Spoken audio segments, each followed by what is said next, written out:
오늘은 예수님 이야기 23번째 시간이 됩니다. 지난주 우리는 예수님이 예루살렘 군중들에게 자기 자신을 보여주셨어요. 그리고 무슨 일을 하시기 시작했냐면요. 내가 누군지를 가르치기 시작했습니다. 그런데 이렇게 가르쳤습니다. 나는 스스로 온 자가 아니다. 하나님이 보내서 온 사람이다. 이렇게 가르치셨어요. 이게 무슨 말이냐. 당시 유대나라 분위기는 이랬어요. 갈릴리에서 그 엄청난 역사를 하시는 예수님이 하나님이 보낸 메시아다, 아니다 하고 막 갑론을박이 맹렬하게 일어나고 있을 때였어요. 그러면 결론은 하나입니다. 하나님이 보냈느냐 보내지 않았느냐에 따라서 진짜와 가짜가 갈리겠죠. 하나님이 안 보냈는데 예수님이 이런 일을 하신다면 그는 거짓말쟁이겠죠. 그래서 예수님이 자기를 이렇게 소개했습니다. 나는 스스로 온 자가 아니다. 이렇게 그러면서 이렇게 자기를 소개하는데 바리새인들이 계속 잡아가려고 했죠. 그래서 예수님이 아직 내 때가 아니다 해서 못 잡아가니까 이제는 여인 한 명을 현장에서 간음하다 잡힌 여인을 데려왔어요. 예수님을 함정에 넣으려고. 그런데 예수님은 이 여인을 통해서 오히려 바리새인들이 그 죄성을 다 이렇게 보여주셨죠. 여기까지 우리가 했습니다. 이제 기억들 나시죠? 네, 오늘 이어서 말씀 나가겠습니다. 지금 이스라엘 나라는 깊은 어두움에 빠져 있는 상태입니다. 이 어둠이라는 게 어떤 상태냐면요. 아무리 노력을 해도 아무리 예배를 많이 드리고 헌금을 많이 하고 기도를 많이 해도 날이 갈수록 하나님을 모르겠는 거예요. 여러분들은 혹시 이런 경험을 해보신 적 있나요? 솔직히 종교적인 신앙적인 노력을 하면 할수록 오히려 하나님으로부터 멀어져만 가는 거예요. 내 심령은. 그리고 남은 것이 있다면 이런 것만 남은 거예요. 살인적인 율법, 껍데기 같은 외형적인 규례들, 이런 것만 화려하고 거창하게 남아있는 거예요. 그 속에 들어가면 하나님이 주시는 용서와 평안과 이런 건 눈 씻고도 볼 수가 없는 거예요. 거기다가 지금 이 나라는 무엇이 사라진 상태냐면요. 하나님이 이 민족과 시내산에서 약속을 하실 때 굉장히 큰 축복을 주신 상태입니다. 유대인들에게만 주신 축복이에요. 그게 뭐냐? 이 율법을 잘 지키면 내가 이런 축복을 줄게 하고 약속을 했는데 그 축복이 다 사라진 거예요. 더더욱 무서운 영적인 현상은요. 하나님이 율법을 주시면서 제사라는 놀라운 은혜를 주셨어요. 이것도 유대인들에게만 주신 은혜입니다. 이 제사가 왜 은혜냐면요. 모르는 사람들이 볼 때는 번잡하게 양 잡고 소 잡고 뭐 이렇게 해체해서 불 태우는 것처럼 보이겠지만 이게 죽는 사람을 살리는 장치였어요. 죄인이 하나님 앞에서 살 수 있는 유일한 길이었어요.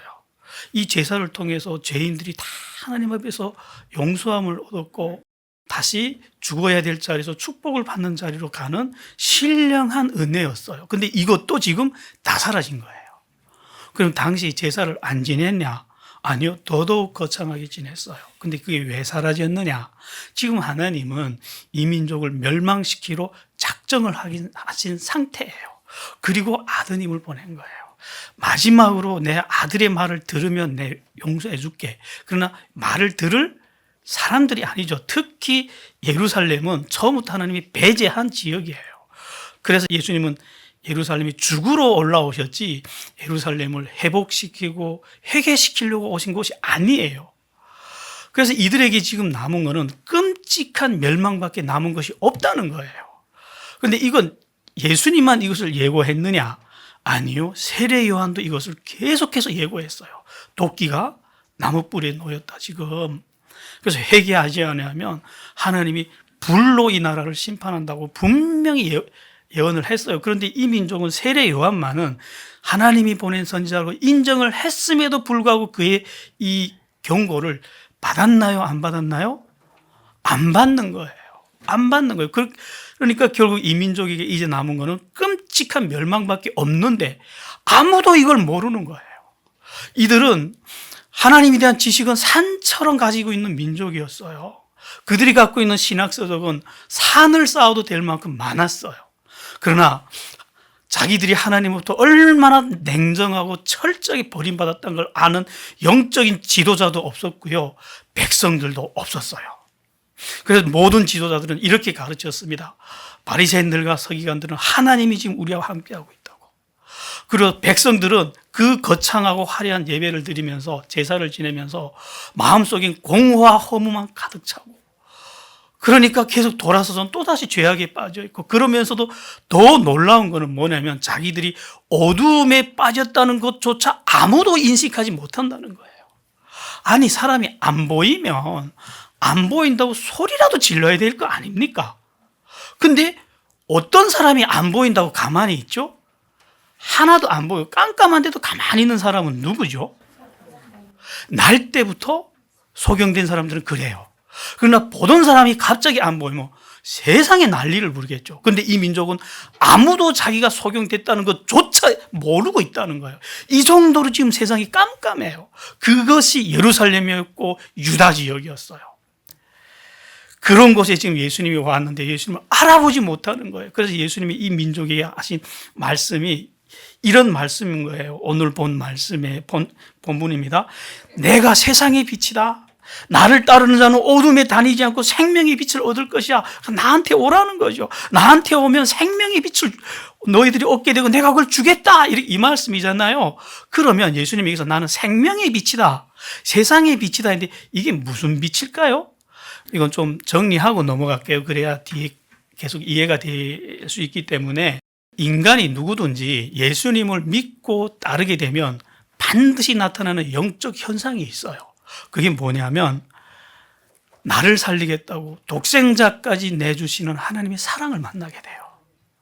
그러면서 그 사랑을 경험한 사람은 무엇을 알게 되냐면요, 하나님은 무슨 독재자 같은 하나님으로 알고 있었던 사람들이, 인간이 선한 일을 하면 복을 주고 실수하고 나쁜 짓을 하면 벌을 주고 재앙을 주는 이런 독재자 같은 하나님으로 알고 있었는데, 하나님은 그런 분이 아니었구나. 우리를 사랑하고 세상을 이렇게 사랑해서 자기 아들까지 주시는 분이었구나, 그걸 알게 되고 만나게 됩니다. 이 사랑을 만나게 되면요, 사람이 뉘우치게 돼요. 야, 내가 잘못했구나 하고 자기 죄에서 뉘우치고 회개하고 돌이키면요, 그 사람에게 어떤 은혜가 임하냐면요, 구원의 기쁨, 구원받은 자의 기쁨, 그 인간의 언어로 설명할 수 없는 기쁨이 임하게 돼 있어요. 그 다음에 이 멸망당할 인간이 이제는 구원받았으니까 그 뒤따라오는 하나님만이 주실 수 있는 평안, 내가 지금 병이 들어도 내가 지금 가난해도 아무 상관없는 거예요. 세상이 뒤집힌다 해도 나는 오늘 평안한 거예요. 그런 평안을 누리고 그 다음에는 그 평안 속에서 천국이 눈에 보이는 소망을 얻는 거예요. 내가 비록 지금은 아프지만, 내가 비록 지금은 가난하지만 나 이제 조금 있으면 저런 아름다운 나라로 갈 거야, 이게 보입니다.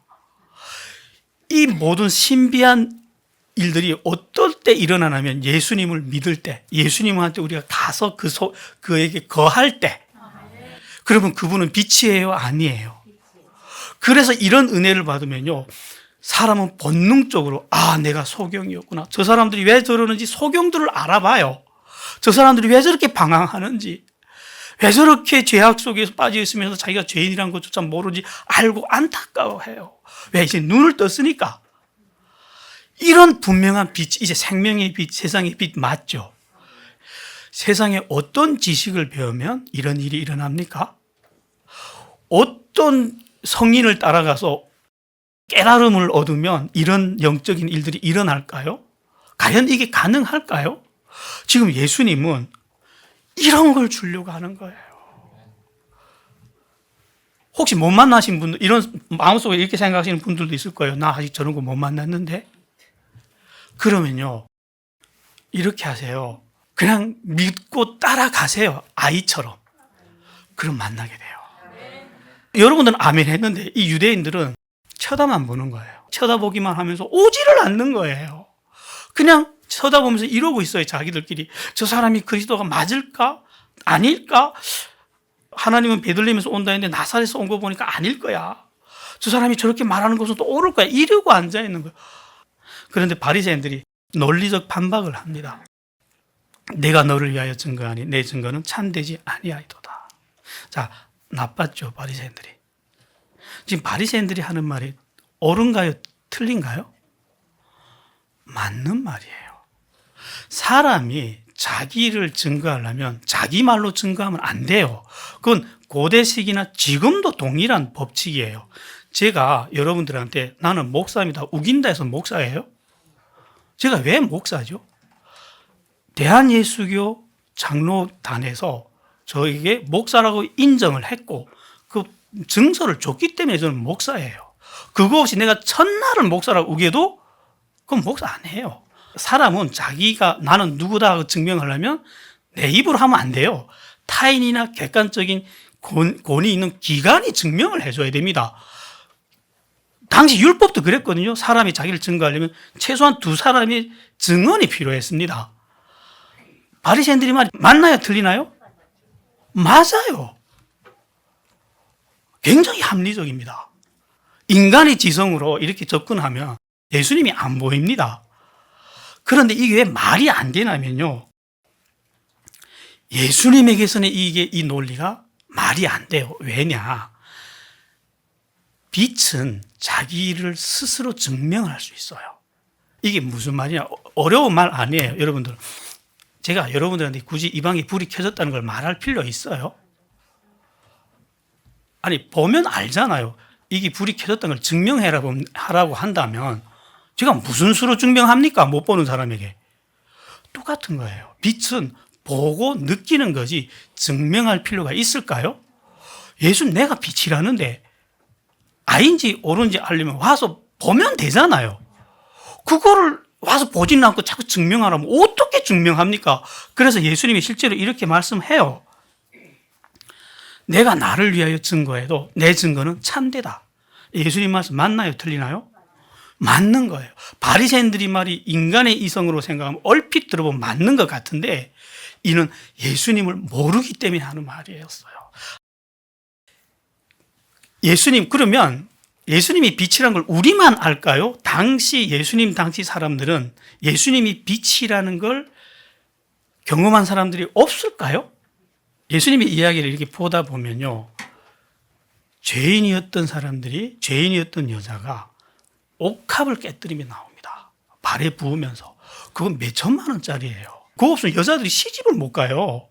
그걸 발에 부으면서 이 여자가 왜 이렇게 나왔을까요? 예수님의 말씀 들으니까 자기가 죄인이라는 게 보이는 거예요. 야, 그리고 저분한테 가야 내 죄가 용서된다는 게 그냥 보이는 거예요. 그러니까 엎드려 나온 거예요. 이 여자만 그랬나요? 세리들이 돌아서요. 마태가 돌아서서 예수님이 제자가 됐죠. 세리들이 돌아서면 창녀들이 돌아섰어요. 창녀들이 그 삶을 돌이켰고 예수님이 그 설명할 수 없는 빛 앞에서 다 하나님의 사랑을 경험하고 하나님과의 관계를 다 회복해요. 그래서 이런 걸 경험한 사람들이 넘치고 넘쳐요, 당시에도. 그래서 이 빛을 받은 사람들은 다 아는데 누구만 못 보냐면 바리새인들만 못 보는 거예요. 그래서 바리새인들이 이러는 거예요. 네가 빛이란 걸 증명해라 그러는 거예요. 아니, 여기 불이 켜졌는데 어떤 사람이 어둡다 불 켜라 하면 그 사람은 무슨 사람이에요? 그건 소경이란 소리죠. 지금 바리새인들이 이러고 있는 거예요. 그런데 이 사람들이 누구냐? 이 나라의 종교 지도자들인 거예요. 빛도 알아보지 못하는데 이 나라를 백성들을 데리고 하나님께로 간다는 종교 지도자들인 거예요. 그래서 예수님이 이들을 향해서 이렇게 말씀하시잖아요. 소경이 소경을 인도한다고. 주님이 이렇게 자신을 증명을 해요. 내가 혼자 있는 것이 아니고 나를 보내신 이가 나와 함께 있기 때문이다. 내가 나를 위하여 증거하고 이것만 해도 충분하거든요. 나를 보내신 아버지도 나를 위하여 증거한다. 하나님도 증거했다는 거예요.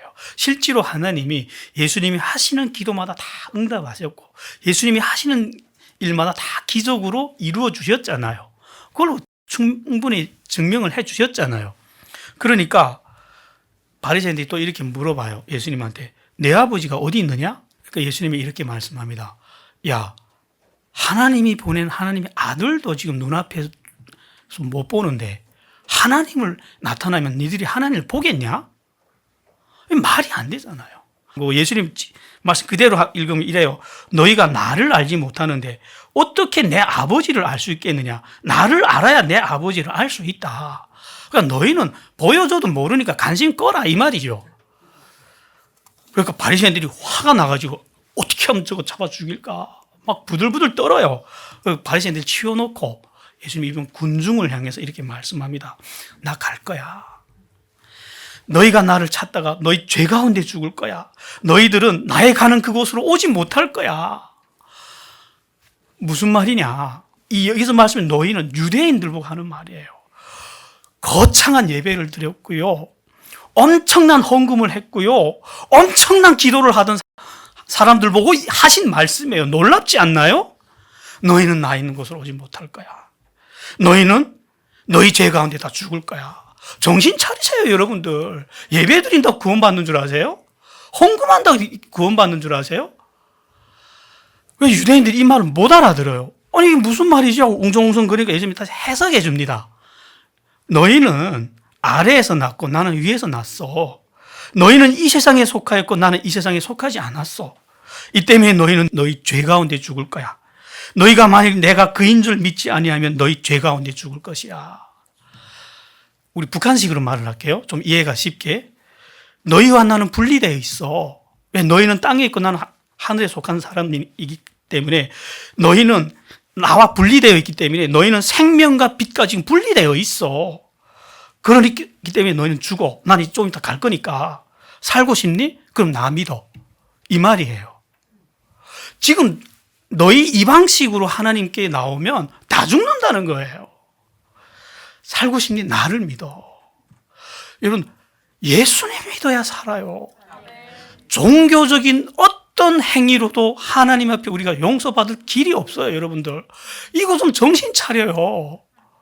자기가 예수 믿는지 안 믿는지 모르는 사람들이 너무 많아요. 왜? 무성한 종교 행사들로 자기를 감싸 놓았기 때문에. 그러니까 유대인들이 소리 질러요. 내가 누구냐? 나를 믿으라니까 넌 누군데 그러면? 예수님이 내가 처음부터 말하지 않았냐? 처음부터 몇백 번 말씀했어요. 나는 하나님의 아들이라고. 하나님이 보낸 사람이라고. 그리고 세례요한도 그러잖아요. 하나님의 아들이라고. 하나님이 보내신 분이라고. 그렇게 소개를 해 주셨잖아요. 세례요한도. 근데 그거 안 믿는 거예요. 안 믿으니까 예수님이 이렇게 말씀합니다.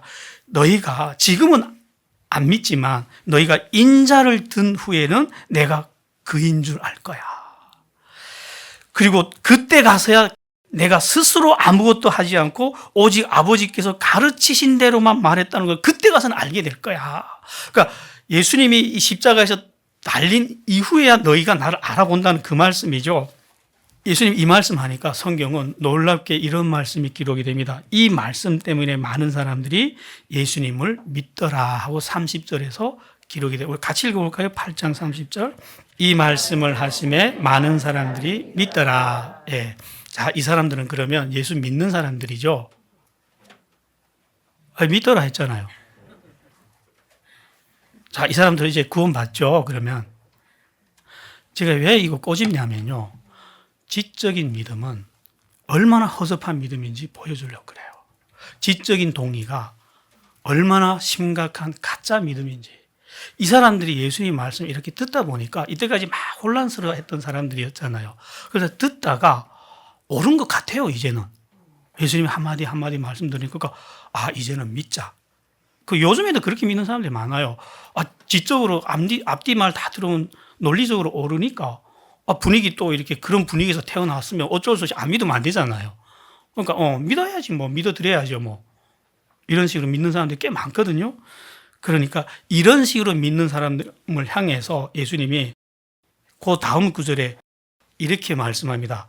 그러므로 예수께서 자기를 믿은 유대인들에게 이 말씀을 하셨대요. 너희가 내 말에 거하면, 여기서 거한다는 말이 뭐죠? 입으로 중얼거린다는 말이 아니겠죠. 그럼 예수님의 말씀에 거한다는 말이 뭐죠? 예수님의 말씀대로 산다는 말이겠죠. 그러니까 그냥 지식적으로 암송한 게 아니라 논리적으로 알고 있는 게 아니라 그렇게 살 때 어떤 일이 일어나느냐? 참 내 제자가 되고 진리를 알게 되고 그럴 때 진리가 너희를 자유롭게 하리라. 엄청난 이 선물의 말씀을 준 거예요. 믿게 딱 나오니까. 그럼 내 말씀에 거해라. 그러면 너희가 진리를 알게 되고 진리가 너희를 자유케 하리라 했더니 우리는 은혜되잖아요. 아멘 했잖아요, 여러분들은. 근데 이 유대인들은 발칵 뒤집혀요. 믿었다는 사람들이 왜 뒤집어지는지 아세요? 우리는 아브라함의 자손이라 남이 종이 된 적 없어야. 왜 우리가 자유케 된다 그러냐? 지금 예수님은 죄에서 자유케 된다는 영적인 의미를 말씀했는데 이 사람들은 사회적 언어로 알아들은 거예요. 마치 사회적 신분에서 자유케 해주는 걸로. 지금 말이 통하나요?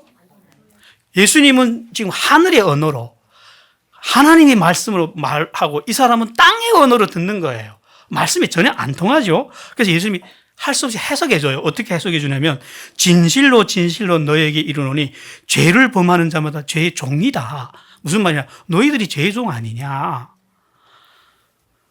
그래서 내가 너희를 자유케 하면 너희가 진정한 자유를 얻게 될 거야. 그러니까 너희가 내 말에 거하면 너희가 진정으로 죄에서 자유를 얻게 될 거야. 이 말씀을 하신 거예요. 그러니까 유대인들이 이번엔 이렇게 대꾸해요. 우리 아버지는 아브라함이야. 이게 무슨 말이냐? 우리는 아브라함의 후손이야. 이 말은 우리는 선민이야. 우리만이 하나님께 선택된 민족이고 온 세상 이방인들은 다 죽을 놈들이야. 우리가 얼마나 위대한 민족인데 이 말이에요. 근데 우리가 뭐 종이라고 네가 우리를 자유케 한다고? 되는 거죠. 인정 안 한 거죠. 그리고 이 사람들한테 지금 무슨 문제가 생겼냐면요.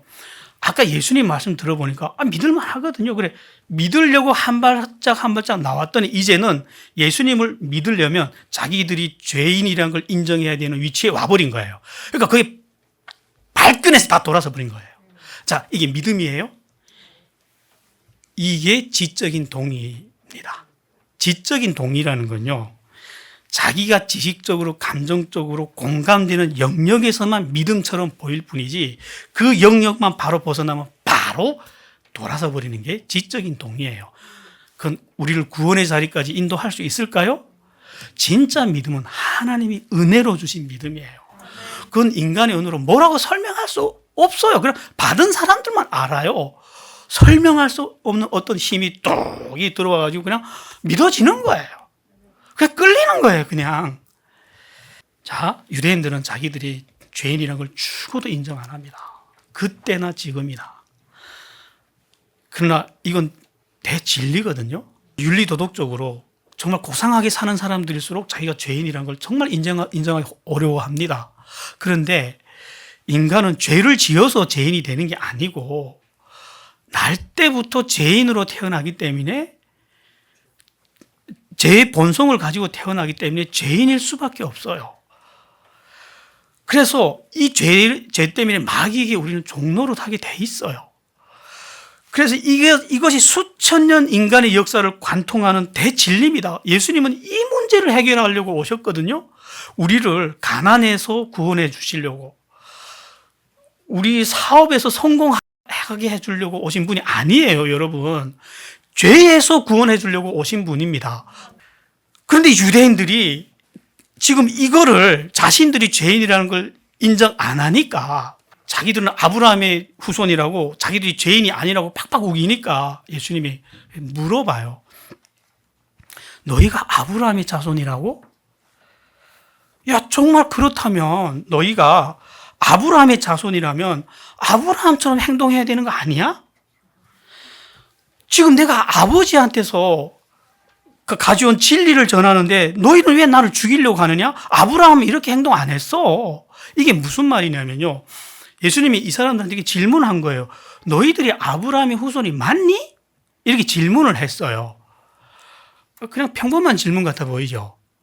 굉장히 심각한 질문이, 모욕적인 질문입니다. 근데 이게 예수님이 하신 말씀이 뭐냐면, 이거 조금 깊이 좀 정리하고 넘어가야 됩니다. 자, 아브라함의 후손은 아브라함이 낳은 자녀들이죠. 예, 유대인들은 그렇게 생각했어요. 그거 가지고 지금도 그 엄청난 자존감을 세우고 있어요. 근데 성경은 처음부터 그렇게 말하지 않았어요. 창세기에 보면 이런 이야기가 있습니다. 아브라함이 첫 번째 아들을 낳았는데 이스마엘을 낳아요. 이스마엘은 완벽한 아브라함의 아들이었어요. 물론 아내는 본처가 아니었어요. 그런데 하나님은 아니, 쟤는 네 아들이 아니야 이래버려요. 왜? 사라를 통해서, 내가 약속한 사라를 통해서 낳은 아들만이 네 아들이야 해서 그 다음에 이삭이라는 사람이 태어나는데, 이 사람만 아브라함의 후손으로 하나님 인정해 줍니다. 그 후에 아브라함이 둘만 나온 게 아니라 굉장히 많이 나와요. 거의 수십 명을 낳거든요. 그 사람들을 성경에서 싹 지워버려요. 이거는 아브라함의 후손이 아니라고. 그리고 유일하게 아브라함 후손이 한 명을 남기거든요. 이삭. 그러면 사람들이 이렇게 생각할 거예요. 좋다. 이삭만 아브라함이 본처에서 태어났기 때문에 하나님이 그렇게 인정할 수 있겠다 했는데, 후에 또 이삭에게서 어떤 일이 일어나냐면요. 쌍둥이를 낳거든요. 에서와 야곱을 낳는데 배 안에서부터 한 놈은 거절돼요. 에서는 아브라함의 후손이 아니다 이렇게. 그리고 야곱만 하나님의 후손으로 받아들여집니다. 그렇게 해서 에서의 족속은 아브라함 후손에 못 들어갑니다. 왜 이런 일이 일어나는지 아세요? 이건 메시지입니다. 육신의 후손이 아브라함의 후손이 아니라는 거예요. 무슨 말이냐? 아브라함의 후손은 아브라함이 육신이 나온 자손이 아니라 두 가지 조건이 갖춰져야 아브라함이 후손이 됩니다. 첫째, 약속의 후손이어야 돼요. 하나님이 약속한 후손이어야 되고, 둘째, 아브라함의 신앙을 물려받은 사람이어야 돼요. 그래서 아브라함의 후손들은 보면 야곱 그렇게 개차발 같은 인생을 살아도 마음속에 신앙은 있었잖아요. 하나님을 믿는 신앙이 있었잖아요. 에서 그렇게 훌륭한 신사 같은 남자였지만 신앙은 없었잖아요.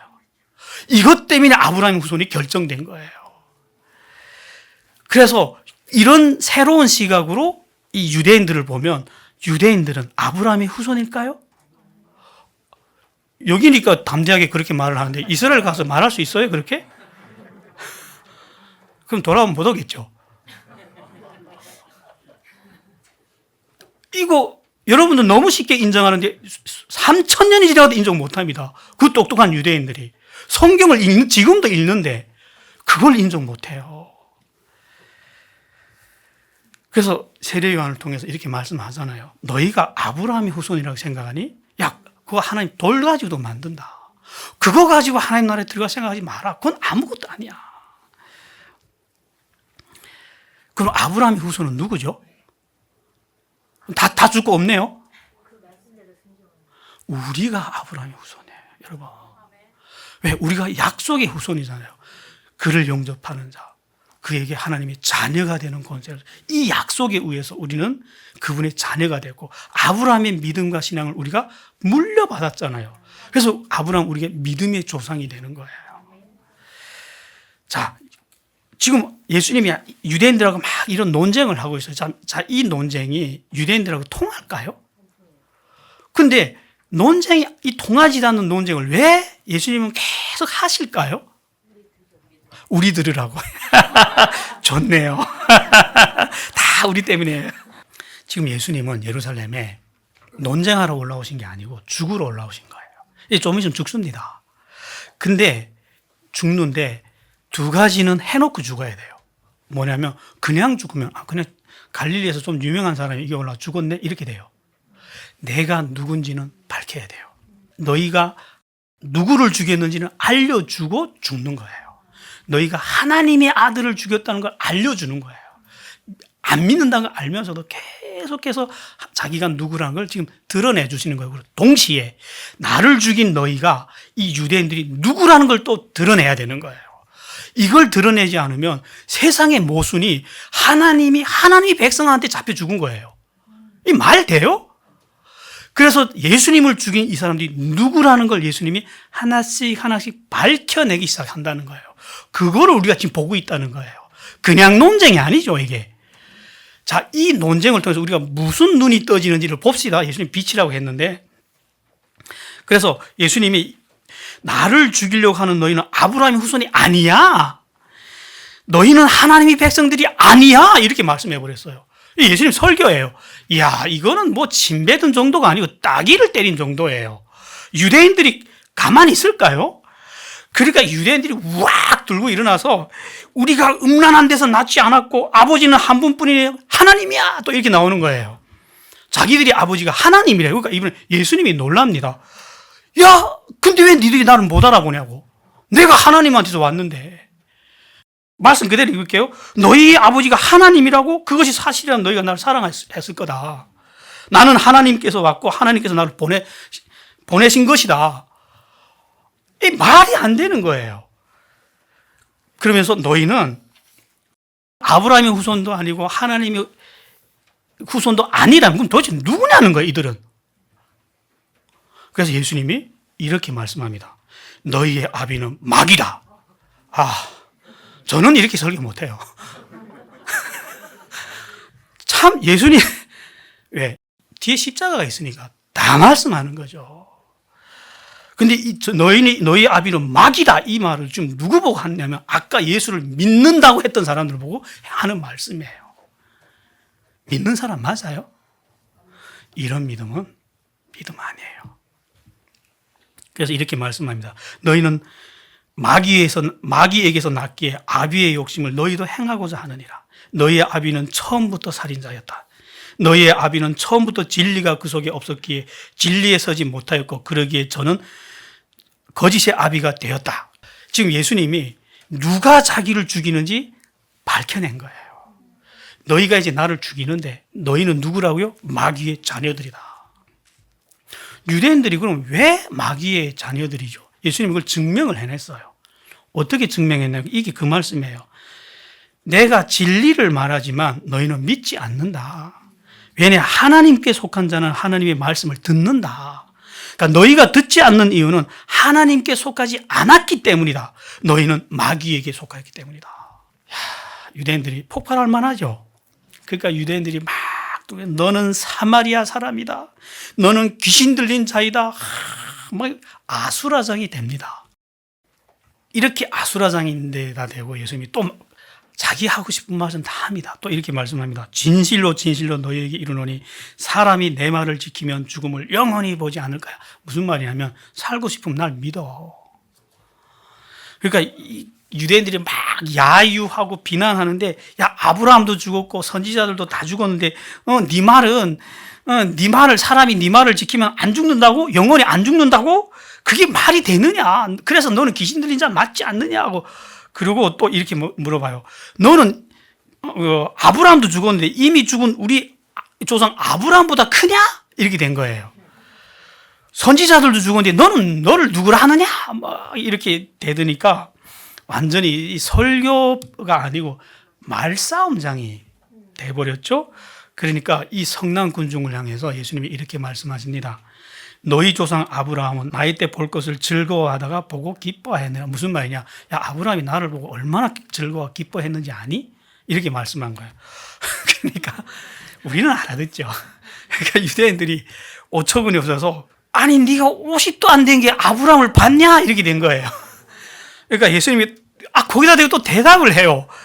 진실로 진실로 너에게 이르노니 나는 아브라함이 나기 전부터 있었다. 지금 이 논쟁을 우리가 지금 보고 있는데 무엇이 보이나요? 논쟁만 보이나요? 지금 예수님이 누구라는 게 보이나요? 안 보이나요?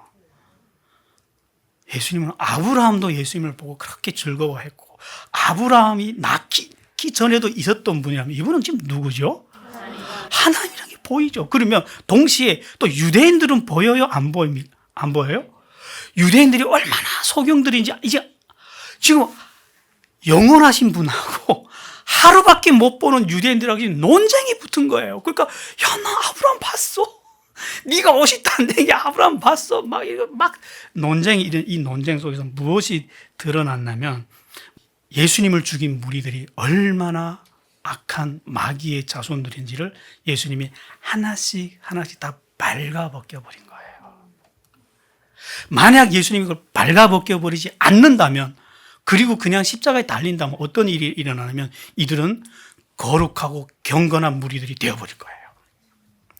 왜? 외형적으로는 그런 사람들이니까. 그걸 예수님이 지금 발가벗기는 거예요. 너희들이 거룩하다고? 너희들이 경건하다고? 아니 너희는 아브라함의 후손도 아니고 마귀의 새끼들이야. 그래서 너희는 나를 죽이려고 하는 거고 며칠 후에 나를 죽일 거야 이 말이에요. 그래서 나는 누구에게 죽었다? 마귀에게 죽었다. 이걸 지금 온 천하, 온 세상, 이 우주에 지금 보여주는 거예요. 이게 지금 예수님과 유대인들 사이의 대논쟁이었어요. 안 그러면 예수님이 지금 말도 안 통하는 이 유대인들은 뭐하러 이런 논쟁을 합니까? 우리를 보라고. 언젠가 구원받을 그 구름 같은 하나님의 백성들에게 봐라. 누가 나를 죽였는지 명백하게 보라고 이 논쟁을 통해서 다 드러내고 요한사도는 이거 다 기록한 거예요. 이 사건을 이 시점에서부터 700년 전에 누가 또 봤죠? 이사야. 예, 안 해요. 이제는 이사야가 이걸 봤잖아요. 이사야가 이 모든 걸 다 봤어요. 700년 전에. 그래서 너무 기가 막혀서 이렇게 기록을 했어요. 너희가 듣기는 들어도 깨닫지 못할 것이요 보기는 보아도 알지 못하리라. 야, 이거를 어떻게 압니까? 여러분들이 이 현장에 갖다 놓으면 이거 다 알아들을 수 있을까요? 은혜죠. 정리할게요. 이건 참 비극이죠. 비극적인 이야기죠. 유대인들은 그토록 간절히 메시아를 기다렸던 민족입니다. 그렇게 간절히 기다렸던 민족이 정작 메시아가 오니까 그를 만나지 못했고 그들은 다 죽음으로 끌려갔다는 거예요. 왜 이렇게 됐을까요? 굉장히 심각한 문제겠죠. 그들은 하나님의 말씀을 따라간 것이 아니라 사람들이 만든 지식을 따라갔다는 거예요. 그리고 외형적인, 형식적인 신앙만 따라갔다는 거예요. 정말 진정으로, 진심으로 하나님의 말씀 앞에 나온 것이 아니라 껍데기로만 나왔다는 거예요. 그래서 하나님은 그들에게 진정한 하나님을 알아볼 수 있는, 메시아를 알아볼 수 있는 참 빛을 주지 않으셨다는 거예요. 그때만 이럴까요? 지금도 동일합니다. 사람이 만든 지식 쫓아가지 마세요, 여러분들. 그 지식으로는 하나님을 만날 길이 없어요. 사람을 살릴 수 있는 유일한 것은 하나님의 말씀밖에 없다는 걸. 우리는 말씀만 따라갑시다.